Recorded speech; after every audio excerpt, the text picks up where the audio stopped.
हमारे साथ बात करने के लिए मुख्तार अब्बास नकवी जी। नकवी जी, उत्तर प्रदेश की राजधानी जंग का मैदान बनी हुई पुलिस ने समाजवादी पार्टी के नेता अखिलेश यादव के मकान के बाहर बैरिकेड लगा दिया है। दरअसल वो लोक नारायण जयप्रकाश नारायण जी की मूर्ति में जाना चाह रहे थे, आज उनके कार्यक्रम में शामिल। जिस वक्त आपातकाल के नाम पर कांग्रेस पार्टी ने लोकतंत्र और जनतांत्रिक मूल्यों और मर्यादाओं का अपहरण किया था, संविधान और संवैधानिक मूल्यों की हत्या करने की कोशिश की थी, उस वक्त जो है वो लोकनायक जयप्रकाश नारायण जी के नेतृत्व में स्वतंत्रता का एक दूसरा संग्राम हुआ था। उसमें तमाम पार्टियां उसमें शामिल हुई थी, जिसमें समाजवादी पार्टी भी थी, जनसंघ भी थी और तमाम पार्टियां थी।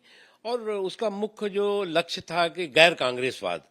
वो अलग बात है कि जिन लोगों ने अपना सियासी सफर गैर कांग्रेसवाद के नारे के साथ शुरू किया, सोच के साथ शुरू किया, आज वो कांग्रेस के गोद में बैठे हुए, उसमें समाजवादी पार्टी भी है। जहां तक सवाल है लोकनायक जयप्रकाश नारायण जी की पुण्यतिथि हो, जयंती हो या कोई भी अवसर हो, उनको श्रद्धा सुमन अर्पित करना हम सबके लिए गर्व का विषय है। इसलिए इस पर किसी तरह की सियासत करना, इसमें किसी तरह की सियासत, इसके नाम पर उद्दंडता करना जो है वो सियासी सेहत के लिए ठीक नहीं है। लेकिन इसमें कहाँ ठीक है कि अखिलेश यादव जाना चाहते हैं, पुलिस उनको रोक रही है और एलडीए ने एक बकायदा नोट जारी किया है कि वहाँ कीड़े मकोड़े आ जाएंगे, इसलिए अखिलेश यादव को कहीं नुकसान हो सकता है। लेकिन मुझे नहीं लगता कि किसी को जो है वो इसलिए रोका गया होगा कि वो लोकनायक जयप्रकाश नारायण जी के जयंती के अवसर पर श्रद्धा सुमन अर्पित करने जा रहे हैं। इससे पहले भी लोगों ने देखा है कि उसको लेकर के किस तरह का हड़बोंग हुड़दंग हंगामा करने की कोशिश कुछ लोगों ने की थी।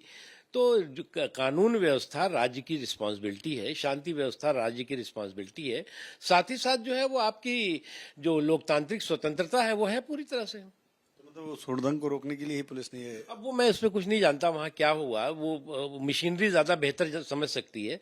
लेकिन लोकनायक जयप्रकाश नारायण जी के जयंती के अवसर पर या किसी भी अवसर पर उनको श्रद्धा सुमन अर्पित करने से किसी तरह की कोई रोक नहीं है। सर, आज संजय राउत ने कहा है कि महाराष्ट्र में भारतीय जनता पार्टी की सरकार वोट जिहाद कर रही है। दरअसल मदरसा टीचरों की जो सैलरी बढ़ाई गई, उनका कहना है कि यदि यही काम हमने किया होता या हमारी सरकार में हुआ होता तो कहते हैं कि वोट जिहाद है। तो अब भाजपा भी तो वोट जिहाद ही कर रही है। को फॉर्मल एजुकेशन के साथ जोड़ना, सभी राज्य सरकारें ये काम करती हैं। इससे पहले कांग्रेस की जो सरकारें थी उन्होंने भी फॉर्मल एजुकेशन से जोड़ने की कोशिश नहीं की, उसी गड्ढे में डालने की कोशिश की जहां से कि मदरसों से जो लोग पैदा हो रहे थे वो कहीं ना कहीं देश के लिए जो है वो ठीक नहीं थे। लेकिन अगर फॉर्मल एजुकेशन के साथ जोड़ा जा रहा है तो मुझे लगता है ये एक अच्छी पहल और कदम है, इसका स्वागत करना चाहिए, इसका विरोध नहीं करना चाहिए। सर, एक अंतिम सवाल, चूंकि ईवीएम को लेकर कांग्रेस ने फैक्ट फाइंडिंग कमेटी गठित की है और उनका कहना है कि हमारी टीम देखेगी और ईवीएम में क्या क्या गड़बड़ी उसकी जो फैक्ट चेक करेगी। समय समय पर ईवीएम जो है वो कुनबे की कुटाई और कांग्रेस की पिटाई का शिकार होती रही है और ईवीएम बेचारी यही कहती रही कि हम बेवफा हरगिज न थे, तुम ही वफा कर न सके।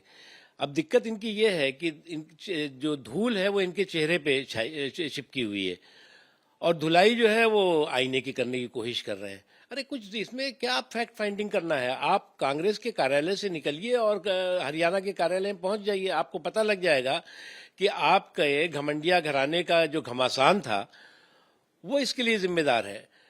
आपके आंगन में ये समस्या है, कहीं दूर जाने की जरूरत नहीं है। धन्यवाद सर, हमसे बात करने के लिए। नकवी साहब थे जो साफ तौर पे कह रहे हैं कि अपने आंगन में ही समस्या थी, उसको खोजने की कोशिश करे कांग्रेस। निखिल रस्तोगी के साथ Neeraj Pandey, UP news, Delhi. For exclusive and insightful videos, subscribe to our new channel ABP Live Premium.